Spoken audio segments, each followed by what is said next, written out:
will we have to challenge the obstacles in our way. Many years ago, during the Persian Gulf War, I was invited on, remember the Sally Jesse Raphael show? It was a fascinating discussion. 3 women for the war and 3 women against the war. I was there along with the Yolanda Hewitt Vaughn, some of you may know her, from Kansas City area, who is an Army major, a medical doctor who had refused to serve in the Persian Gulf, saying she was trained to save lives, not take them. And she was about to perhaps lose her license, but they invited her on the broadcast to talk about her opposition to the war. And there were 3 other military women who were for the war. And as Dr. Yolanda Hewitt Vaughn was asked by Sally Jesse Raphael at the beginning of the broadcast by a listener, a viewer in the audience, they raised their hand and said, I want to ask about biological and chemical weapons. And Dr. Yolanda Hewitt Vaughn said, I think it's important to ask about those weapons and to ask about them right here at. And before she could get out the word home, Sally had whirled around. She stormed down the aisle, and she started yelling at Dr. Yolanda Hewitt Vaughn to shut up or get out. It was a very, very interesting discussion. And then she shut down the broadcast of the show that day. She stopped the taping. She didn't like what she heard. And her producers came out and started to rock her back and forth as we watched in amazement. But then when she was convinced to go on, she started to play the videotape of protesters in Washington, and she asked me, who are these people?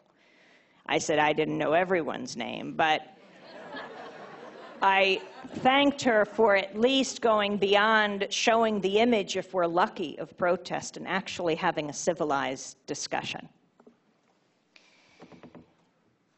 And we went on like that back and forth and had an interesting discussion until the end of the broadcast. When we left, we're told it would be airing in a few days. It didn't. And the Sally Jesse Raphael show had told their affiliates not to run that broadcast. But then hundreds and thousands of people called into the shows, and they said they wanted this show on. And so ultimately, the show aired. And the most interesting comment I got when it aired was from women on Southern military bases who said, we agree with you, and we've never heard this view before. And I was so taken with this. Here were women who were going to war or whose loved ones were. And they couldn't have these debates on military bases. It's up to us in civilian society to have these discussions to determine who lives and who dies. Which is why it's so important to take an assessment of where we are today, where we were, and demand that the media open up to the voices of the grassroots where the wisdom is. I mean, you look at where we are today, and you look at this historic year, 2008, at what could be a true turning point, and 40 years ago, another true turning point, 1968. I mean, in just about a month's time, we're going to hit the 40th anniversary of the assassination of Dr. Martin Luther King in Memphis, Tennessee, there to stand with sanitation workers daring to union organize. A year to the day before he was killed on the balcony of the Lorraine Motel. He was standing at Riverside Church in New York, giving his Beyond Vietnam speech. Here was a man who had taken on so much in his young life, gunned down at the age of 39. And yet, even as he took on so many of the powers that be in this country, he went further and took on the issue of militarism and talked about his horror, his fear that his country had become the greatest purveyor of violence on earth, the country that he loved, the country that could be so much better. And when he put those issues together, militarism, racism, poverty, within a year, he was gone. But not the movement. That wasn't gone. The movement that inspired him and the movement that he would inspire. And that's where the hope lies. That's where we confront their so-called war on terror, which is used to terrorize so many who dare to dissent here at home. That's why it's so important to take stock of history and also challenge the media to break out of sound bites and bring us some historical context, because that's where you get your power.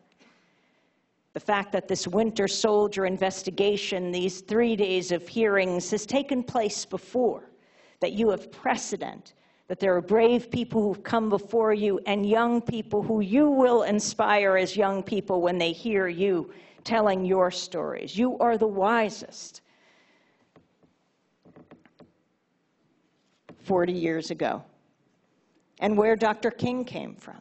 You go back even in time and standing up to the madness. We keep going forwards and backwards, because that's what we all have to do, is stand up to the madness. And so many have done it, and we can't let their stories be neutralized. Someone as famous as Rosa Parks, you may think you know her story, and why would we bring it up here? That's one that hasn't been distorted. Not true.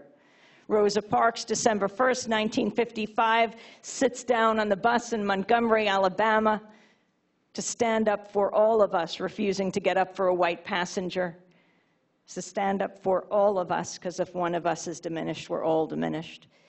And she launches a movement. And how did the corporate media tell it? Just last year, Democracy Now! Came down to Washington after she died, first African-American woman to lay in state in the rotunda. Then her body is brought to a church in Washington. Thousands turned out. Oprah was there. Cicely Tyson was there. More interesting to be outside with the thousands, as often it is. Little girls holding their moms. I talked to a college student who said she'd emailed her teachers, I won't be in class today. I'm going to get an education, she said.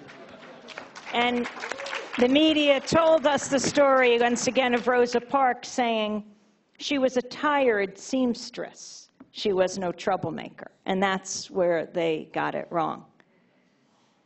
She was a world-class troublemaker.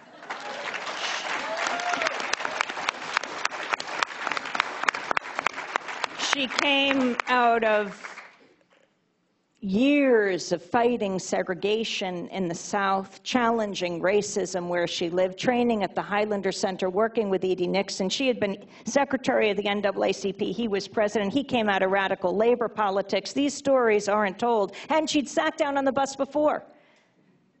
And that's a very important point, as others had. I met a 91-year-old woman outside of her memorial service, and she talked about sitting down on the bus, gripping a book, acting like she was reading, not in the South, but in the North, well before Rosa Parks. You know yourselves how many times when you hear a story, it's happened before. And Rosa Parks herself sat down, but this was a moment. It took hold December 1st, 1955. And on December 5th, when she was going to court, there was the Montgomery Improvement Association choosing its new young leader who'd just come to town, head of the Dexter Avenue Church, Baptist Church, Dr. Martin Luther King. This is Rosa Parks who helped to launch Dr. King. And just a few months before, to show how brave Rosa was, there was Mamie Till Mobley and her little boy, Emmett Till, 14 years old, sent down to Money, Mississippi for the summer. And he's lynched by a white mob, still not fully investigated, ends up on the bottom of the Tallahatchie River. And what did Mamie Till Mobley do even in the midst of her grief? His body is sent up to Chicago for the wake and the funeral. 14-year-old boy, head distended beyond repair, tortured. Yes, torture goes back in time. We have a terrible history in this country, which we can redeem. We are much better than this.